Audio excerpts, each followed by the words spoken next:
seminar.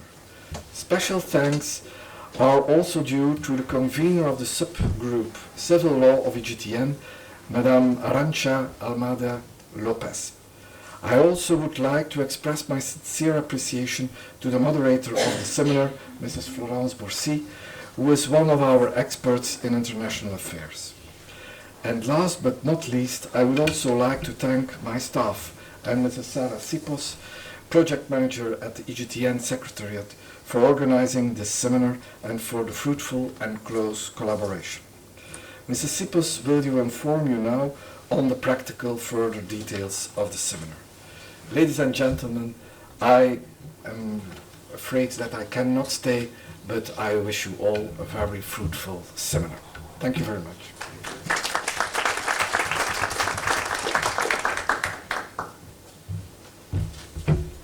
Good morning and very warm welcome to Brussels. My name is Sára Sipos and I'm here on behalf of the European Judicial Training Network. Very few words about the seminar from another perspective you might appreciate. We implemented this training already first time 5 years ago, and we repeat every single year because this topic is very important. European family law and civil procedure in family matters. To the extent, to give you a real life example, during my training, two judges, one lady from Estonia and a gentleman from Croatia, got to know each other and got married. So anything's possible. Okay, as Ralph mentioned, the training will be divided into different parts. You will hear presentations from expert speakers, and then we structured it in a way based on the feedback of previous participants of previous year's trainings, that we put workshops to both days. So as soon as you learn something new, you can try to put it in practice. We will also have a session which was very much welcomed before, on a psychological overview of hearing of a child, delivered by a psychologist tomorrow. Further to that, for some of the practicalities you've seen at the entrance, and I trust most of you signed the attendance list, and this is very important because it's a precondition for your reimbursement after the training. You also received a folder, and this folder contains materials for the next 2 days, but also some promotional materials from the European Judicial Training Network. So I encourage you to visit our website and check our training opportunities. This training will be podcasted. You can see a camera on the left side of the room facing me. You will be not filmed, but for educational purposes we will place it on our website. So if you have colleagues who couldn't join us, you can spread the word and they can have access to this training. Beyond that, I usually don't like to speak very long about the European Judicial Training Network because it can become a bit boring or limited, but for this purpose we prepared a video about our work, our collaboration with the member institutions and the trainings we offer. So I will show you this video. It's a 5-minute short movie, and I hope you will enjoy it.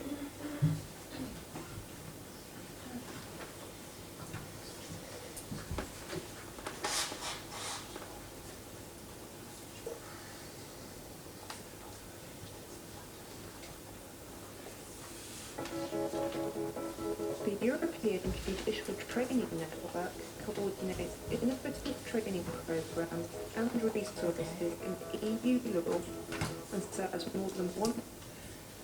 I trust the sound wasn't the best, so I try another version.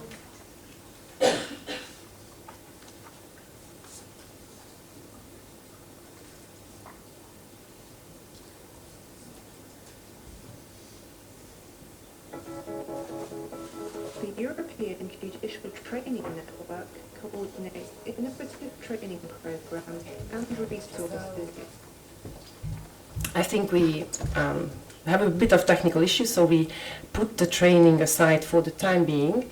But we have another point on our agenda, is the pre-training knowledge assessment. You might wonder what this is about.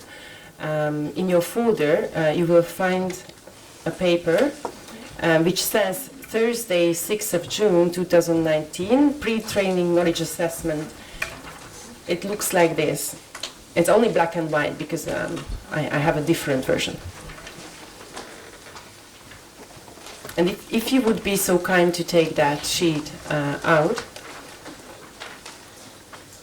Some of you have joined our trainings previously. I see some familiar faces, so you probably have experienced. We usually use a tool for this. It's a small device you have to push a button on, but unfortunately we have parallel trainings at EJTN, so I don't have those with me. Therefore, we're going to do the old school version, and we'll ask you to circle correct responses, but I will display also what I'm talking about.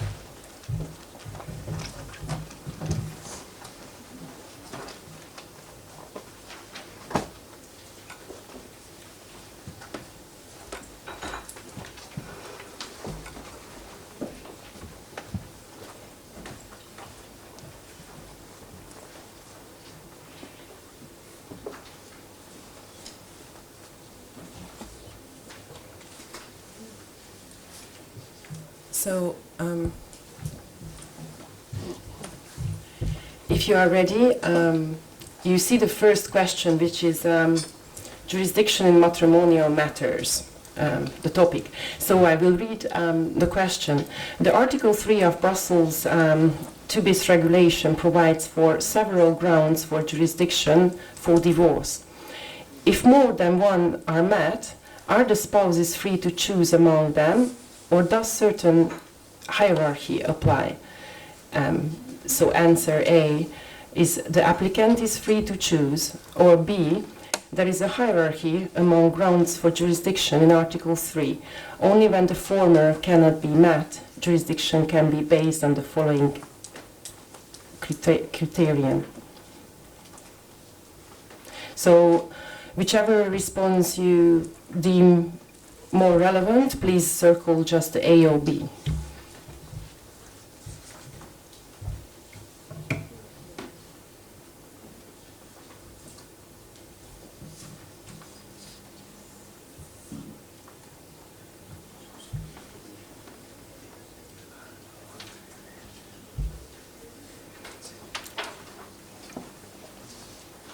Okay, if you think you have enough time to decide, and let's move to the second. So this is about direct communication between judges. Does the Brussels 2bis regulation provide for legal basis for direct cross-border communication between judges? A is yes, or B no?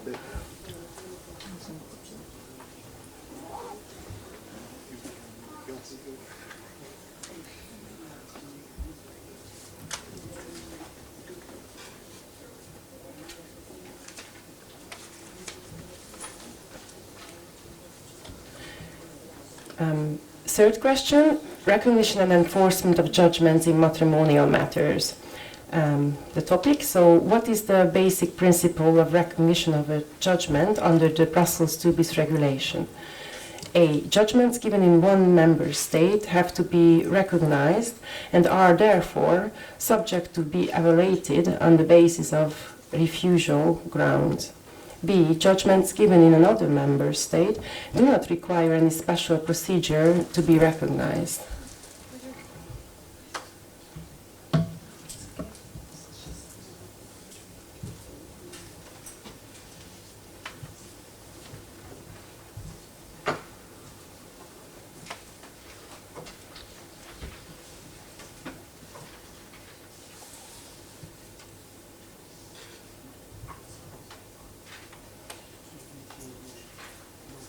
Okay. Two more questions. This is about the relation between the Brussels 2bis regulation and the Hague Convention. In In child abduction cases, what is the relation between the two above-mentioned instruments? A, the regulation replaces the convention in cross-border European child abduction cases, or B, the regulation does not replace the convention, but merely completes it.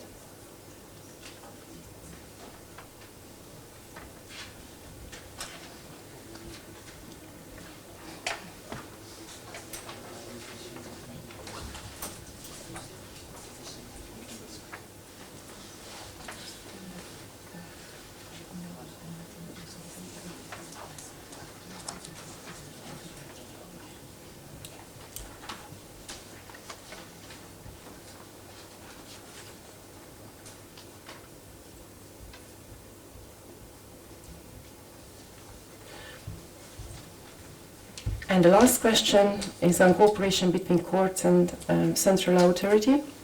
The transfer to a court better placed to hear the case must be organized through the central authorities. This is based on Article 5 of Brussels II. 15, correction. So is this true or false?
If you think you had enough time to make a choice, then I would ask everyone to pass the paper to the neighbor on their left side.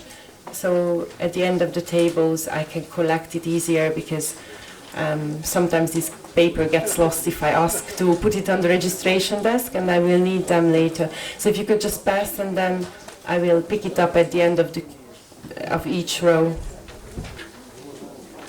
And of course we don't need your names or anything on the paper. This is an anonymous way of checking your knowledge before the training, and we will have another test tomorrow before the end of the training.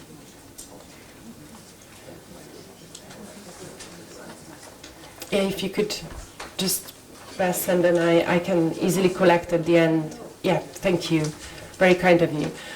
So I think we will try to watch the movie about the EJTN in the coffee break, because the sound has to be fixed.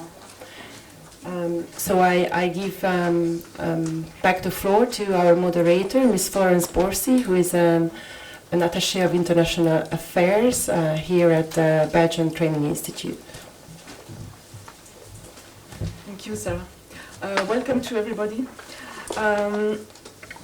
I'm very happy to introduce our first speaker, Hervé Grobeschick. Excuse me for my pronunciation.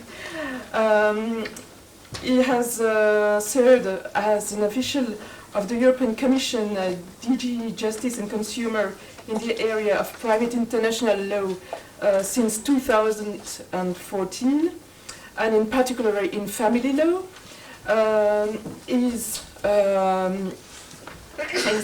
Has been appointed as the Secretary of the European Judicial Network in Civil and Commercial Matters since 2017.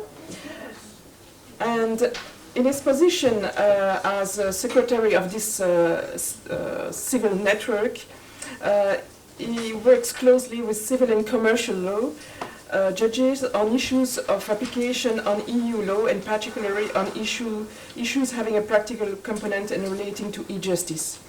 And today he will give you and presentation of the key aspects of the EU acquis in family matters.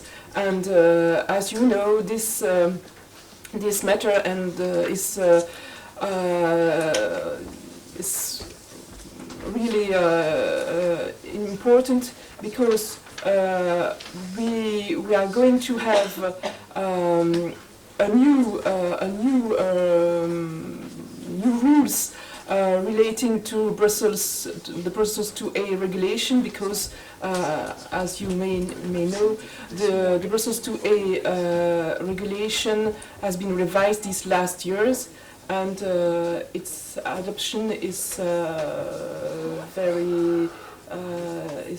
I think is for very soon, and I give him the floor to let you know about all this acquis and the last development of the matter. Thank you.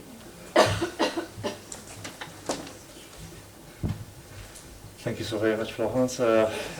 Good morning to everyone. It's an absolute pleasure to see this many attendants in one of the events of one of our Judicial Network's key partners, the EJTN.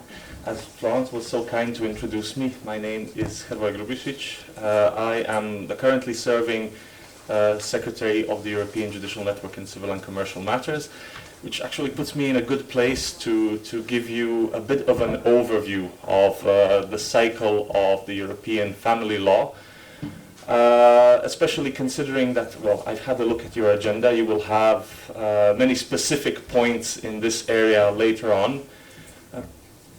And hopefully I provide a good scene setter for you to be able to still hear all of these other points in detail.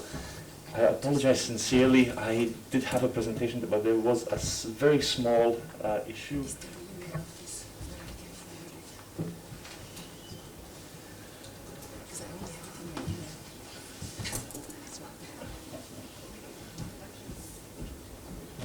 Well, one of the good things is that when there's this sort of a small issue, it's good to take care of it in the first presentations, especially the general ones and not the specific ones where you really have to pay attention. But I do apologize.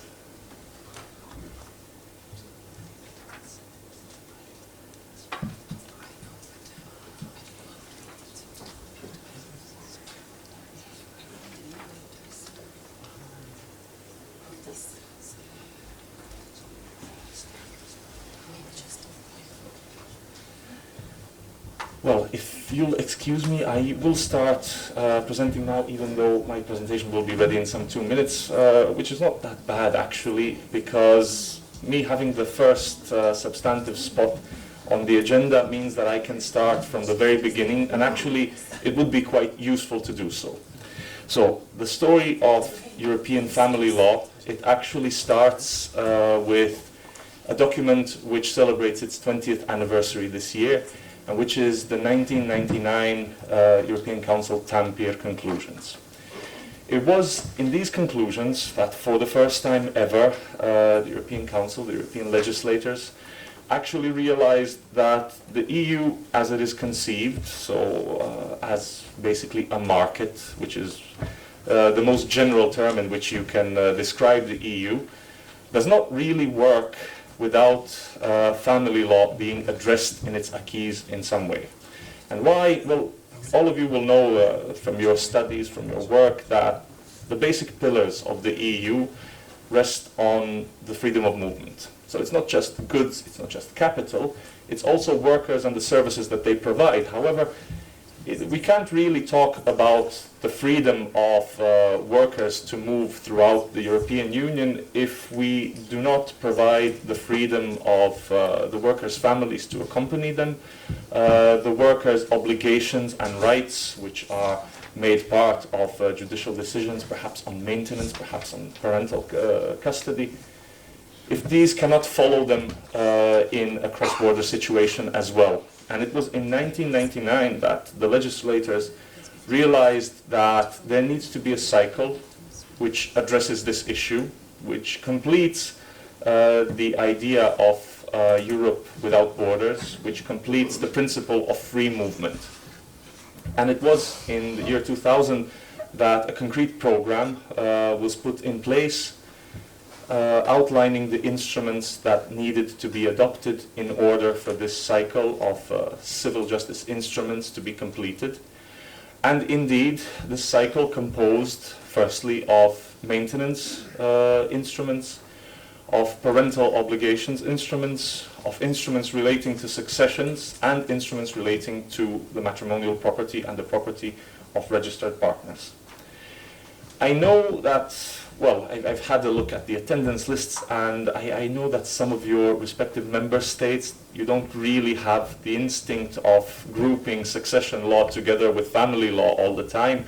However, it's actually hugely important because it makes a cohesive cycle together with the family law instruments, particularly those responsible for the rules, the harmonized rules on the division of matrimonial property and the property of registered partnerships. These instruments, they were adopted throughout, well, a prolonged period of time, and 2019 is not just important as the 20th anniversary of this Tampere program, it's also important as the year where the outlined program was completed. Because indeed, you will know, this being a training relating to family law, that in the beginning of this year, in January, 2 instruments have entered into application, and these were the regulations putting in place the enhanced cooperation in the field of matrimonial property regimes and the property regimes of registered partnerships. It would be opportune of me to start from the very beginning, so from the first instruments comprising this cycle of civil law.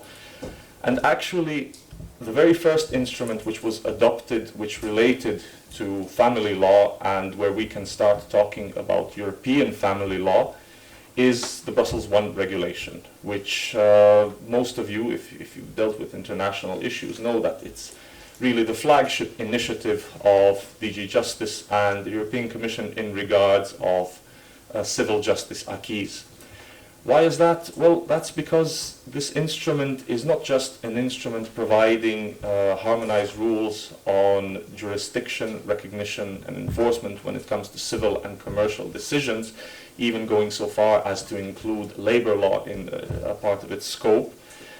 But also, what falls under its scope are maintenance obligations, meaning that in cases of family relationships, when maintenance is called into question, this regulation provides rules for jurisdiction, for recognition and enforcement of maintenance decisions. This regulation was from 2001, and it can really be called the very first regulation addressing family law matters in the context of European law. Of course, it was supplemented by the maintenance regulation in 2011, which entered into application in 2011. But I will get to that. I apologize for this one.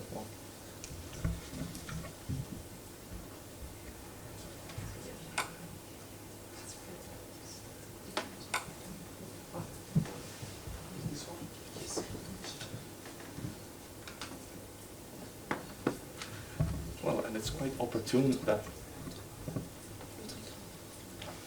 we have the presentation now, because talking about family law, even though it was not the first instrument in the cycle, the European cycle of family law, the Brussels IIa regulation, the colloquially called Brussels IIa regulation, Regulation 2201 of 2003, is what we consider the main regulation in the ecosystem of European family law. And why is that? Well, this regulation provides... Sorry about this.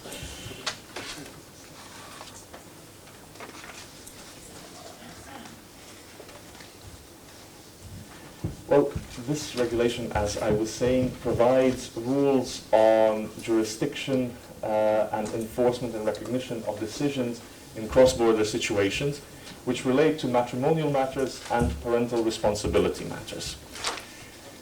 When talking about matrimonial matters and parental responsibility matters, we not only consider divorce, separation, marriage annulment, and so on, custody and access rights, but also an issue which actually comprises the majority of the cases that we deal with in the European Commission relating to this instrument, and that is child abduction.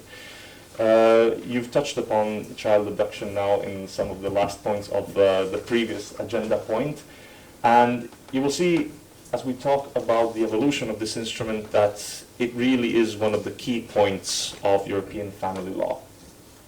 You may know that this regulation, old as it is being recast. Well, conditionally said is being recast because a proposal for its amendment, replacement rather, was put before the European legislators as early as 2016, and it will be still this month that the final version is adopted and that we have a worthy successor of this regulation, which you may see does not provide applicable law rules. Applicable law rules are provided in separate instruments. And I've understood that from your agenda that actually talking about this relation will be your very next point, so I can be very broad here in just mentioning that two instruments are very important when it comes to applicable law. And these are the Rome III regulation, which provides applicable law rules as concerns the legal separation, so divorce, marriage annulment, and so on. And the other one is the 1996 Hague Convention, which comprises the rules concerning child protection and abduction. So I've mentioned that the regulation is quite old now, talking in terms of European legislative acts, and that it's being recast.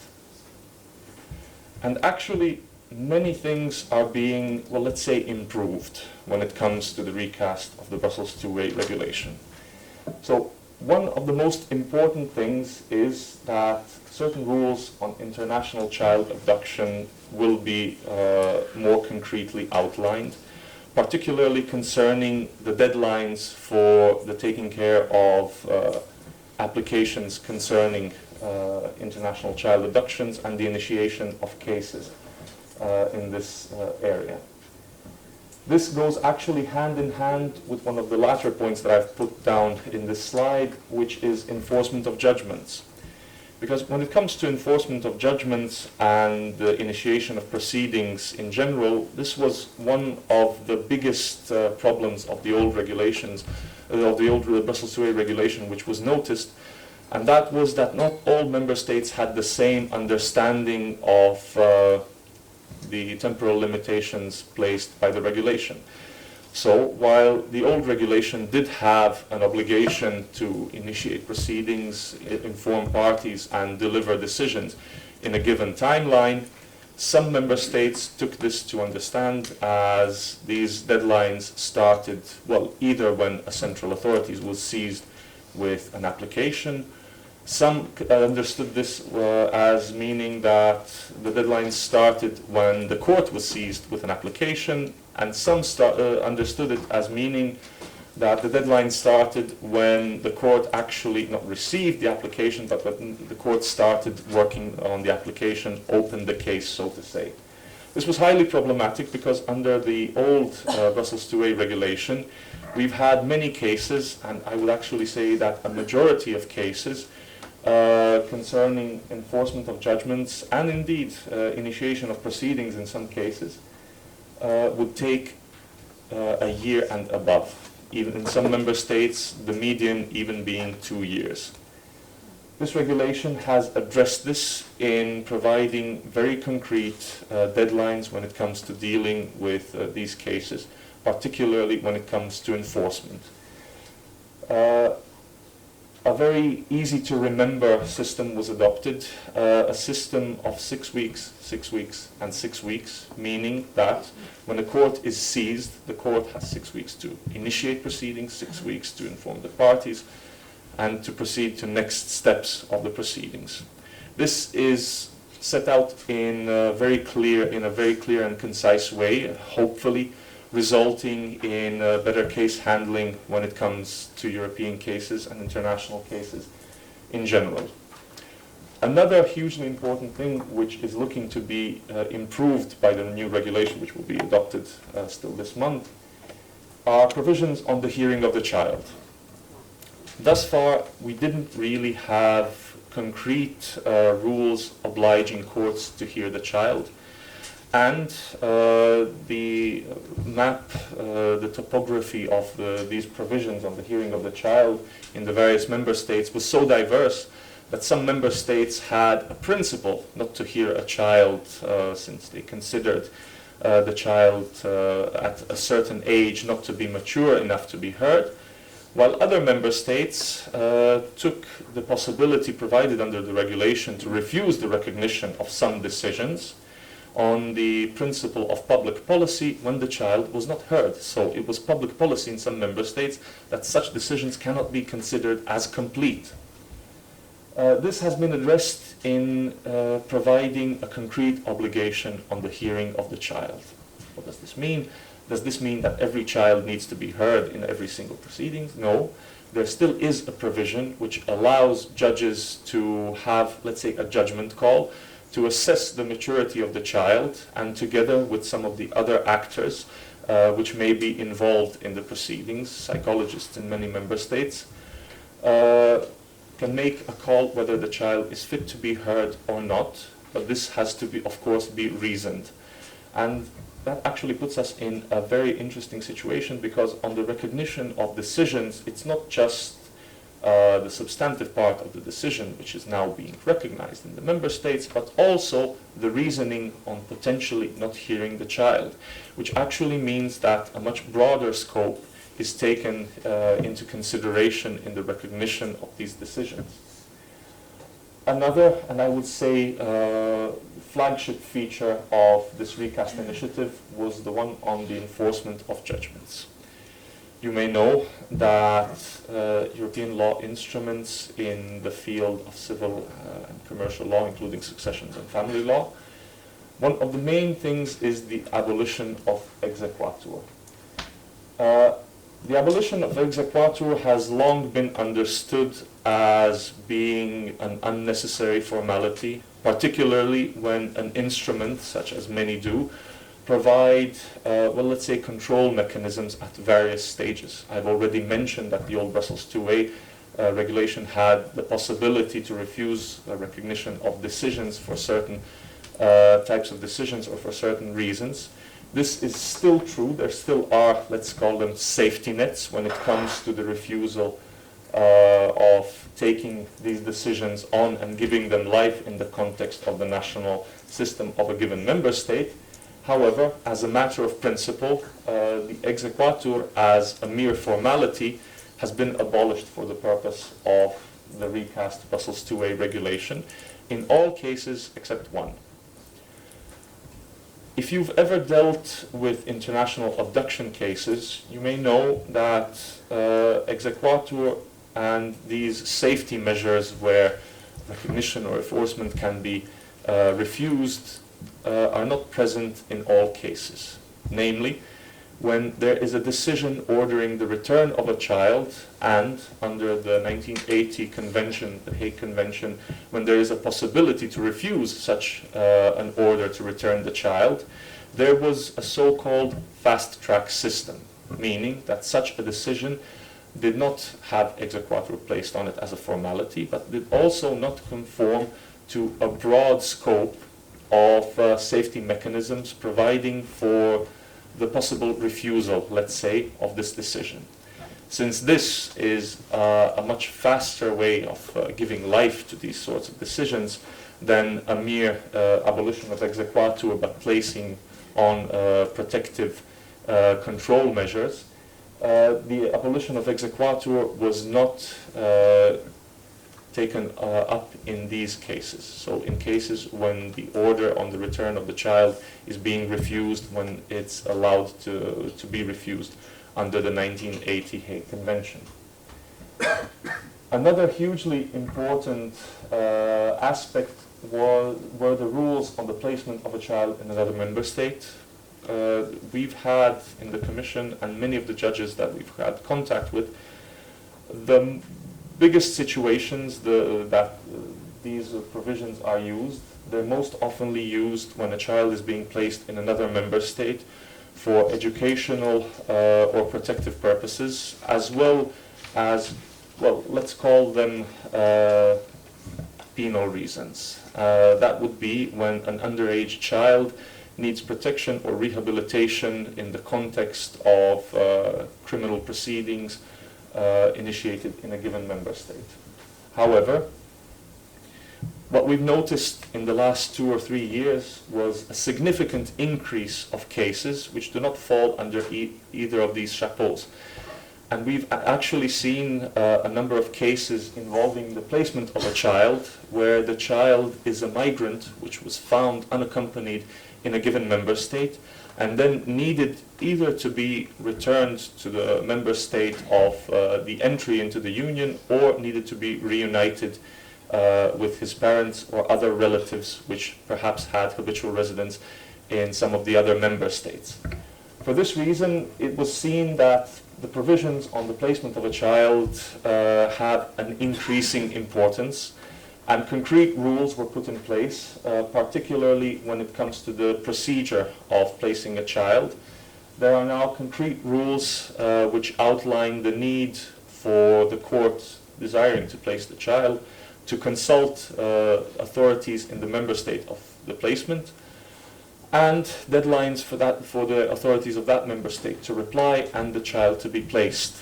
Indeed, there were cases in the past where the courts of a member state would take, well, let's say, advantage of the fact that there is free movement, especially in the context of the Schengen area within the Union, and many children have been placed in other member states without proper consultation of the authorities of that member state, the member state of the destination or of placement. It is our hope that providing these more concrete rules, the situation will change and the outlook and the knowledge of the authorities placing children will be a bit more concrete and broad. One very last but also very significant improvement to the Brussels IIa regulation was the extension of the provisions on the cooperation between central authorities. You may know that central authorities have been envisaged in the context of the European civil law acquis, where they are present, as a sort of an entry point to the national legal system of a given member state.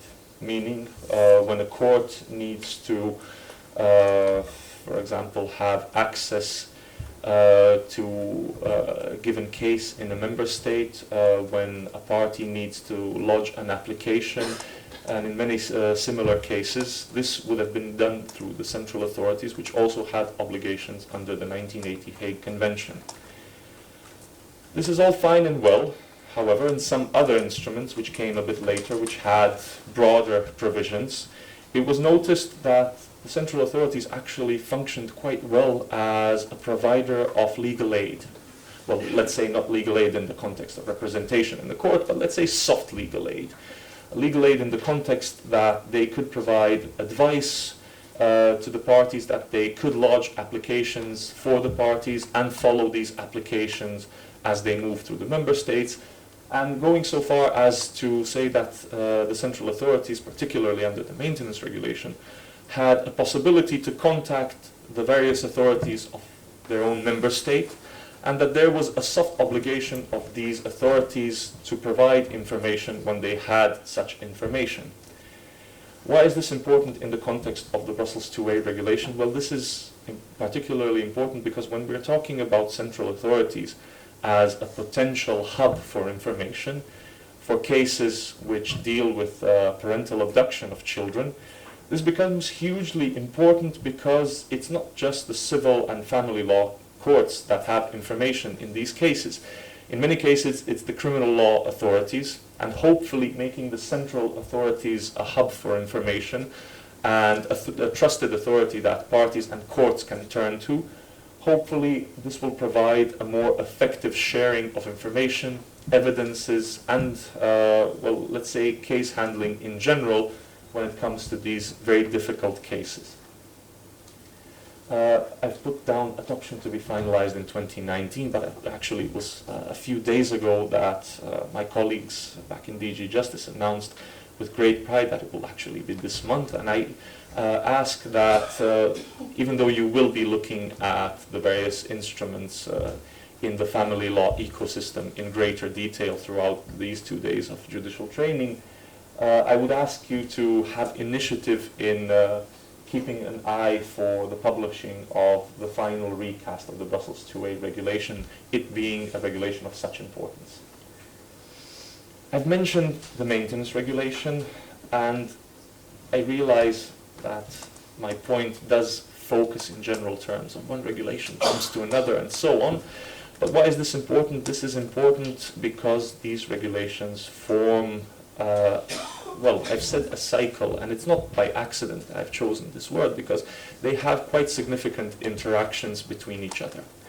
I mentioned that the Brussels 2A regulation has rules on jurisdiction.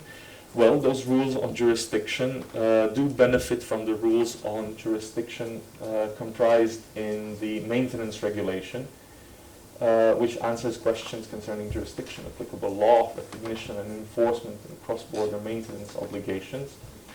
And why is that? Well, that is because when it comes to jurisdiction as the very first question which needs to be asked and answered in a given proceeding before a court, the regulation does provide that there is no hierarchy between the connecting factors that it lists. Jurisdiction can lie with the courts of the member state of habitual residence of the creditor of the debtor, but it can also lie with the courts of the member state where proceedings have already been initiated under the Brussels 2A regulation. So there is a significant interplay when it comes to deciding at all which court deals with these sorts of issues.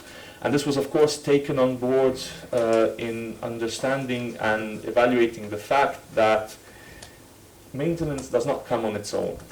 Maintenance in a familial situation can come from a family relationship, parentage, marriage, affinity being a broad catch-all term for any other familial situation that we haven't foreseen specifically.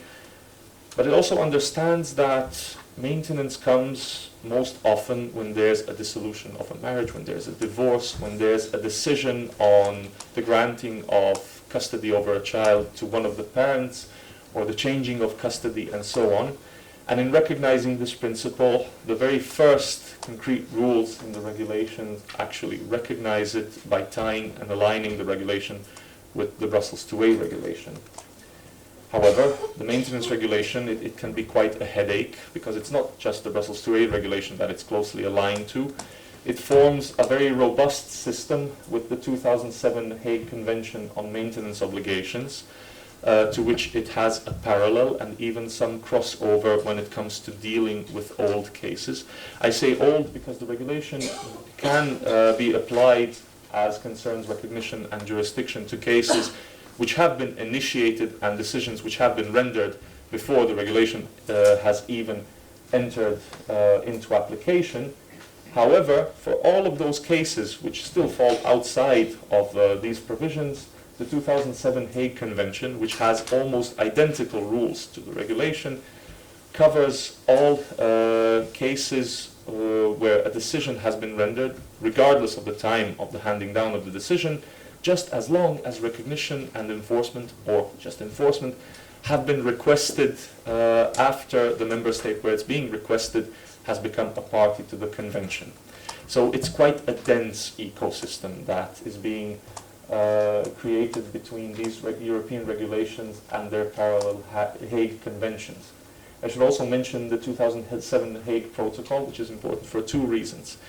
One, because it basically provides the totality of the rules on applicable law. The regulation goes so far as to only devote one article to applicable law, and that article states that all of the rules on applicable law have been provided in the 2007 Hague Protocol and are being taken on board as such. The second reason, which is actually a very current reason, and it's very important, especially today in the context of Brexit, is that the regulation provides that, I've mentioned the abolition of the exequatur being a key feature of many of European instruments. This regulation abolishes exequatur, but only in one case, and that is the case of the decision that is being enforced originating from a member state which is party to the 2007 Hague Protocol, meaning that not all are. The key one, the main one, which is not, I say main one because it's the UK and Denmark, but Denmark is hardly ever a problematic member state and functions very well within this context. But the UK is a bit of a different story, especially in the context of Brexit and in the context of the questions what happens now to these maintenance cases which have been initiated under the old regime and where decisions are rendered but which still require exequatur. Unfortunately, I know that this is a hot topic for many judges. However, there's a very concrete, even though unsatisfying line to take, which was coined by the Commission leadership, and that is, we don't know anything until we know everything. So it's quite possible that the UK, as it has joined the protocol and the convention last year in December, in anticipation of the maintenance regulation stopping its application after the withdrawal date of Brexit, there still remains a question how this will function in reality. And unfortunately, this is a question which will probably be only answered after the summer period. However, there being a huge number of citizens between the UK and the EU, hopefully this question will be answered in a way which benefits the citizens first and which addresses all other questions after that. I've mentioned the Rome III regulation, and I won't talk too much about it since a part of a reflection on it will be still in your agendas today.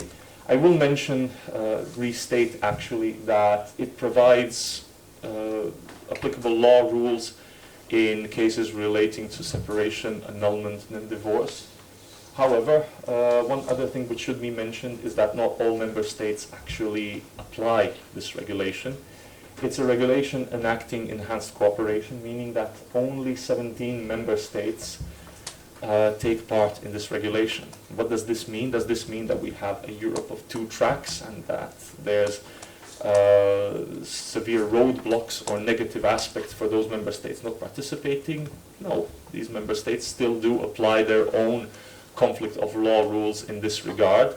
And the regulation does not look at European citizens in the context of their citizenship.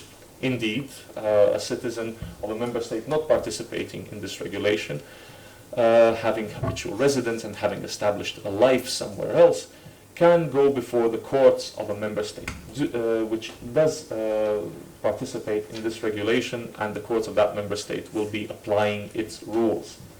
So, no significant negative impact for non-participating member states.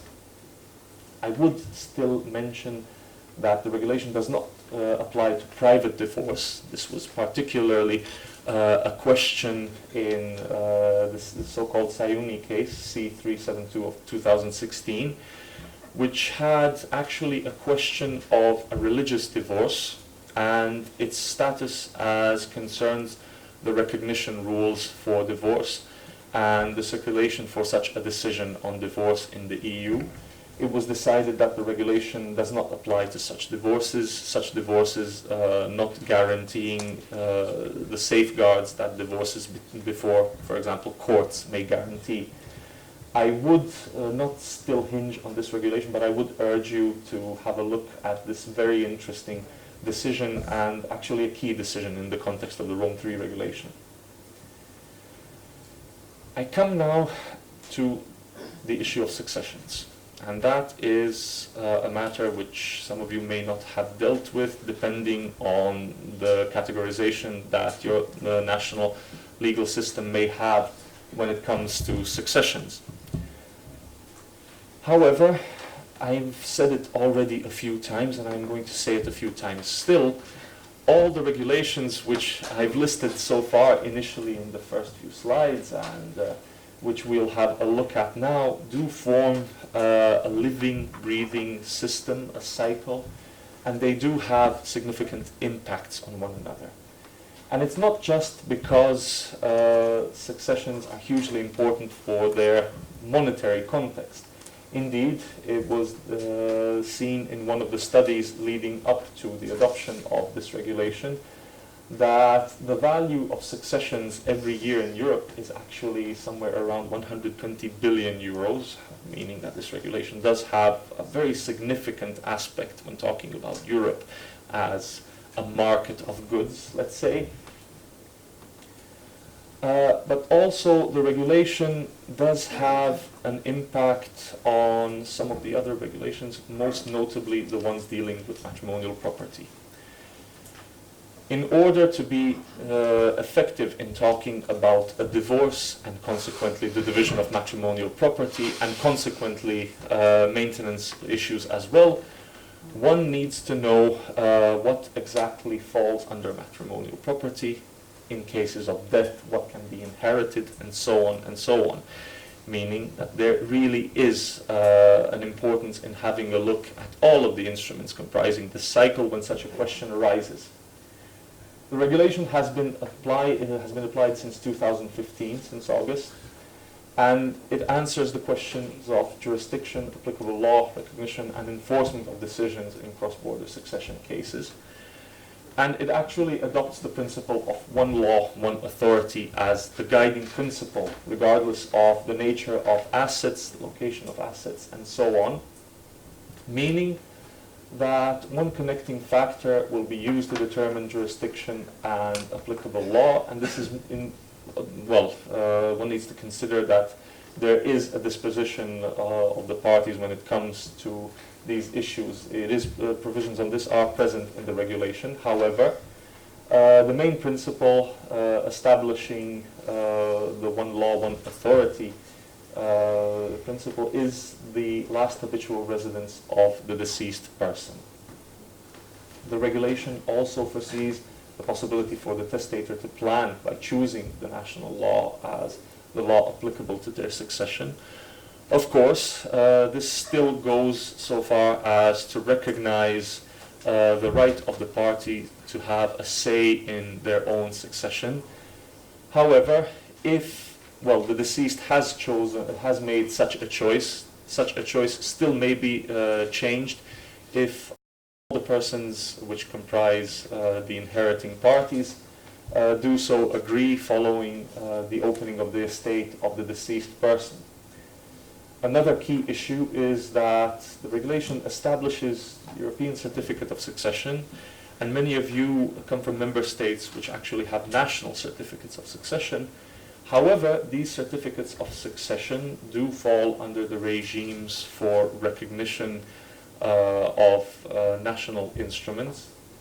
But the European Certificate of Succession is a bit of a different animal. Why? Well, the fact that it's introduced in a regulation means that it's harmonized throughout the member states and that it can effectively be used as proof of the facts stated in it, which, among others, are the fact of all the parties involved in the proceedings, in the succession proceedings, the status of the person upon the request of which the certificate is being issued, And there are provisions relating to the fact that this certificate may be a suitable basis for the obtaining of property, for registration, and for being accepted by not just the authorities of member states, but banks as well, insofar as the regulation does refer to payments being made based on the presentation of the certificate.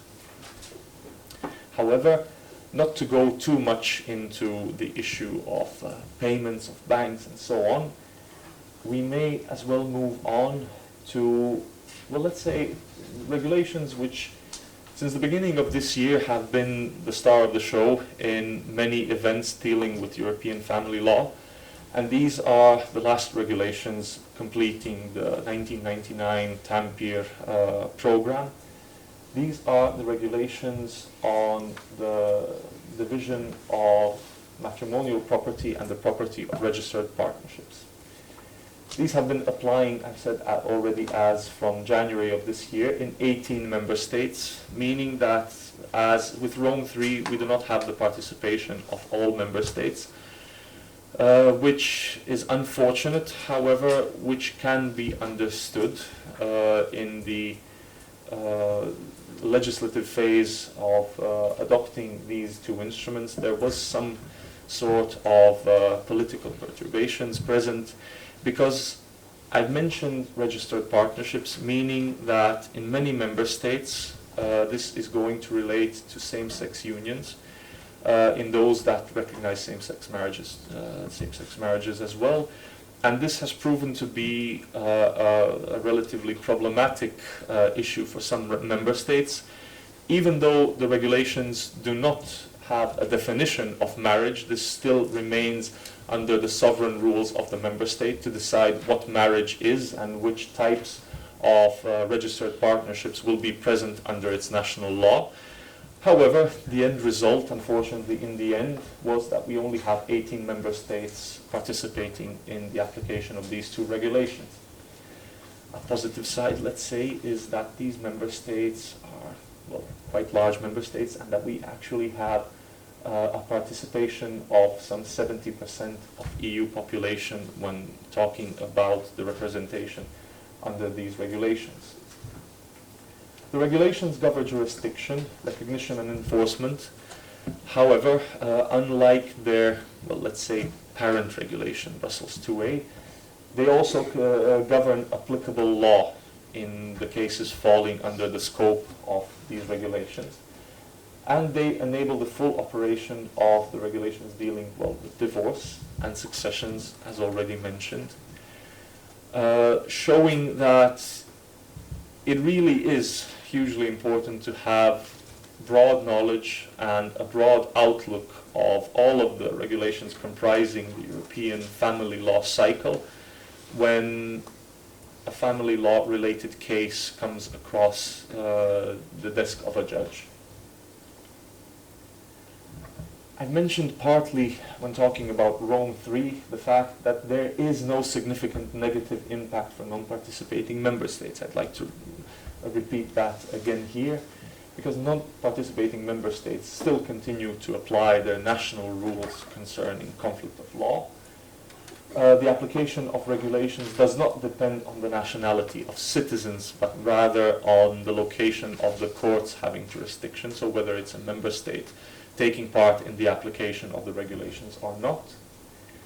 And the regulations also recognize that in many cases there are agreements concluded between member states and third countries, as well as member states and participating and not participating member states. These agreements concluded are not being effected. It has been recognized that in many cases they actually represent a very effective, let's say, parallel road, parallel lane to dealing with these sorts of cases.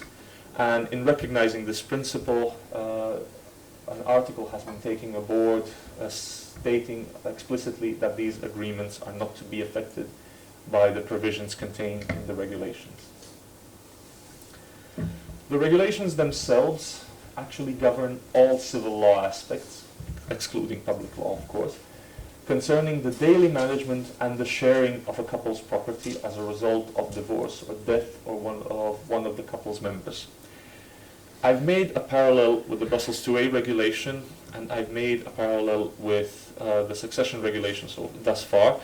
But it's also important to consider that these regulations actually have a very significant but unspoken parallel with the maintenance regulation.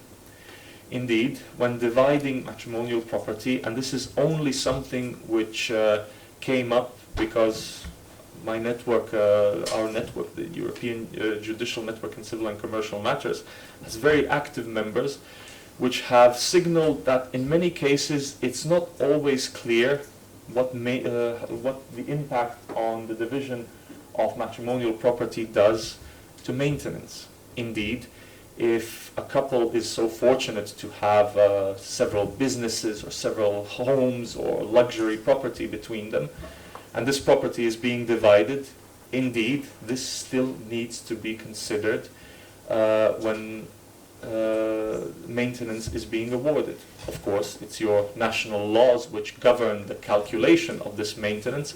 However, this is still a crossover point between the regulations which needs to be considered.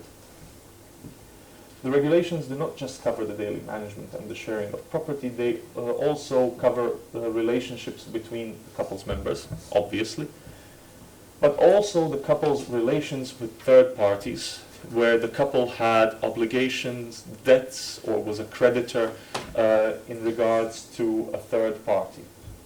Certain civil law aspects linked to a couple's property have been, of course, excluded, but these are the capacity of spouses and partners.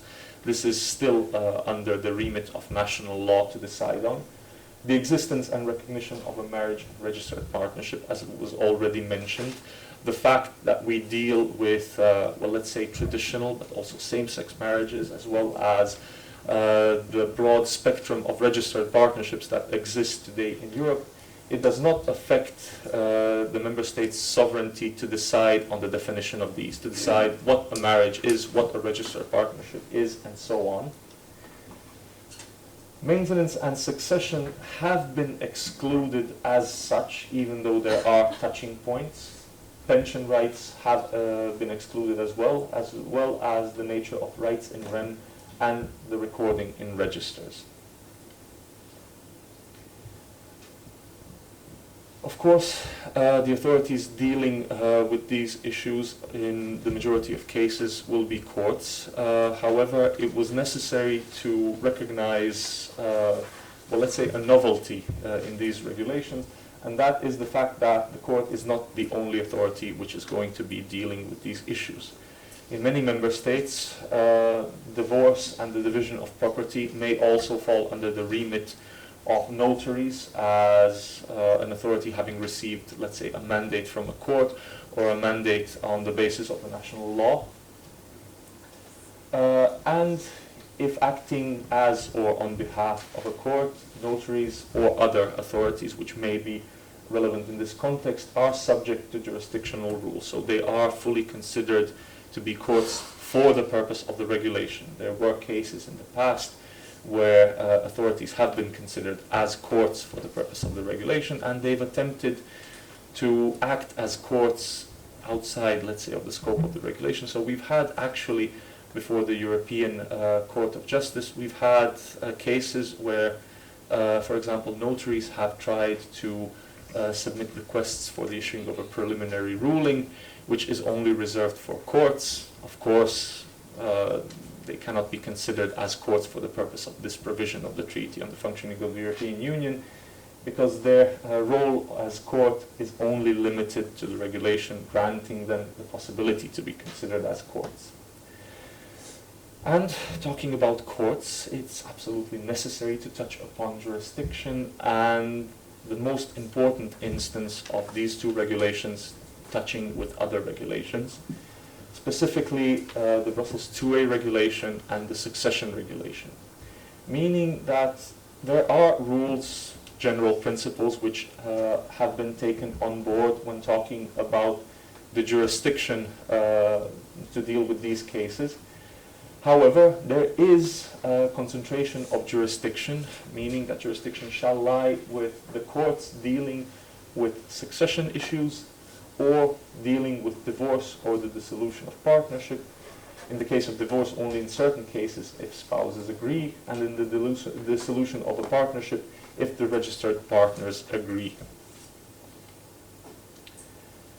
In cases other than these, and I think it speaks very clearly the fact that in the regulations themselves, the rules on the concentration of jurisdiction have been placed as rules ahead of the general provisions. However, in other cases, there is a hierarchical order of connecting factors in determining the jurisdiction to deal with these cases. And these are in order the habitual residence of both spouses, the last habitual residence of both spouses, the habitual residence of the respondent, the common nationality of the spouses, and in the case of registered partnerships, where the registered partnership was created.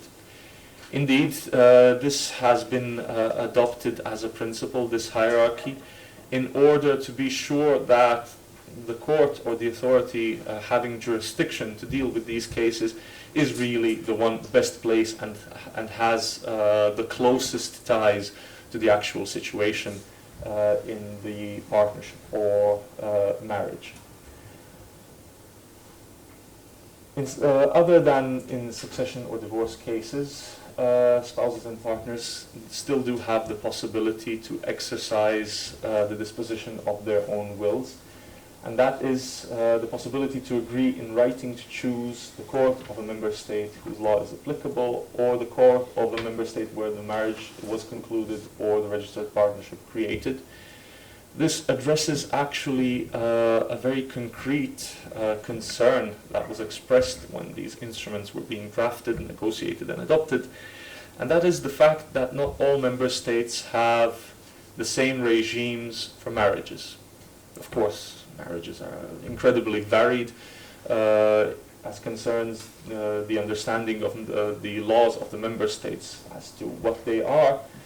So these provisions actually serve as a safety net, assuring the partners that even if life has taken them to the member states where their union is not recognized as a marriage, they will always have the possibility to revert to a member state where their partnership or marriage was concluded, assuring them that the courts dealing with their case will be the courts where such an institute exists, where it's recognized, and where the authorities are well placed to deal with such a case.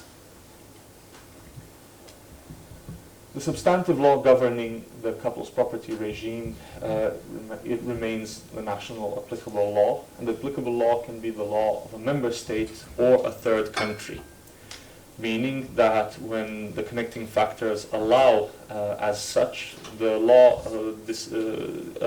decided as applicable can be the law of the nationality of the parties, meaning that you can find yourself in a situation where you are the judge of let's say, French court, and that you have to apply Brazilian law, for example.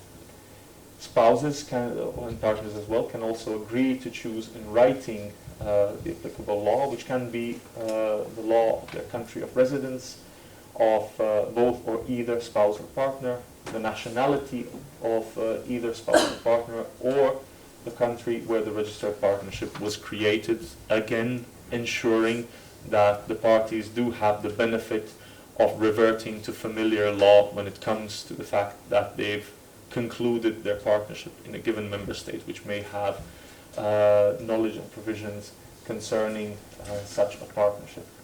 If no law is chosen, applicable law falls again under the hierarchy of the connecting factors to the law of the country of the conclusion of, in the case of marriage, to the first common habitual residence, common nationality of spouses, closest connections, or if more than one nationality exists, this does not apply. In case of registered partnerships, again for the third time, the connecting factor, the law of the member state where the registered partnership was created. I mentioned that recognition and enforcement rules also fall under the scope of these regulations, and talking about recognition, it's very important to talk about recognition in the context of automatic recognition, meaning the recognition without any existing formality, any additional formality when a decision has been rendered in one of the member states. The declaration of enforceability, so the exequatur procedure, still exists. However, it has been simplified somewhat. Notarial acts can circulate as well. We've mentioned notaries. Notarial acts do not circulate under the rules provided for decisions, but under the rules provided for authentic instruments, still ensuring that sufficient scrutiny is available to the authorities receiving these acts, but also ensuring that even though there is a different regime of scrutiny in regard to these acts may still circulate under beneficial rules throughout the Union. And having finished this past slide, I've actually made a very broad overview, which hopefully you find useful, of the instruments comprising the family law cycle of European law. However, does this mean that all questions have been answered when it comes to European law and family law in particular? No, there are still some questions to be answered. There are still some areas where protection and the guarantee of rights may be provided to European citizens.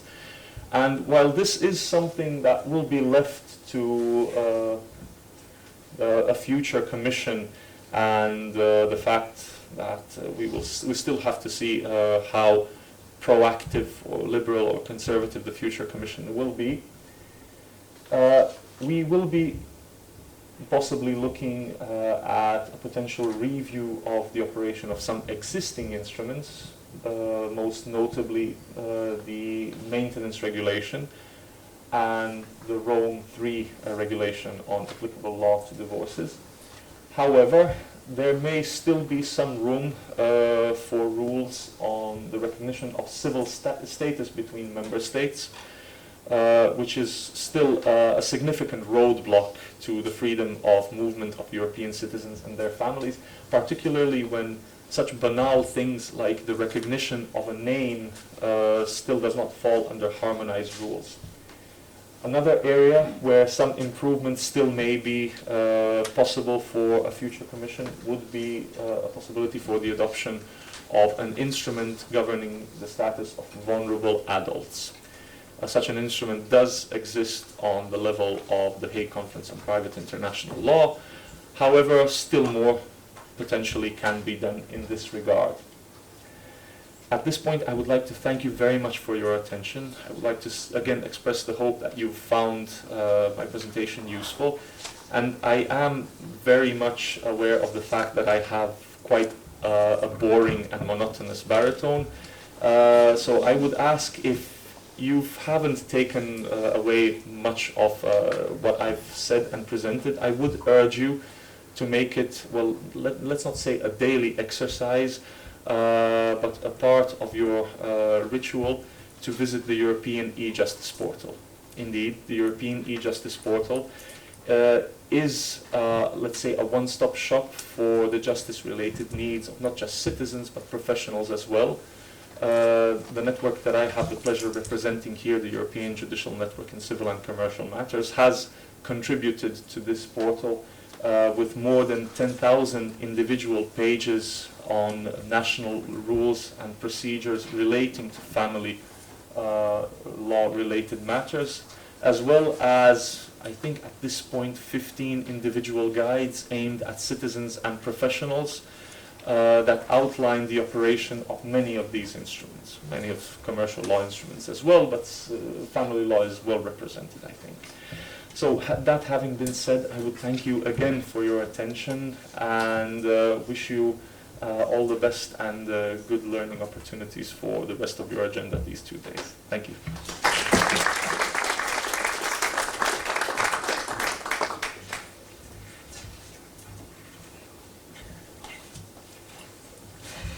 Thank you very much, Roy. I'm grateful to you for giving us this overview, this detailed overview of the European instruments in family matters, and in particular the latest developments concerning the recast of the Brussels IIa regulation. We are now ready to learn more about the provision of two of these instruments. Brussels IIa regulation, in particular the jurisdiction rules, and Rome III regulation on applicable law to divorce. And as a judge, it's of course two major points when you are seized on a cross-border case in family law.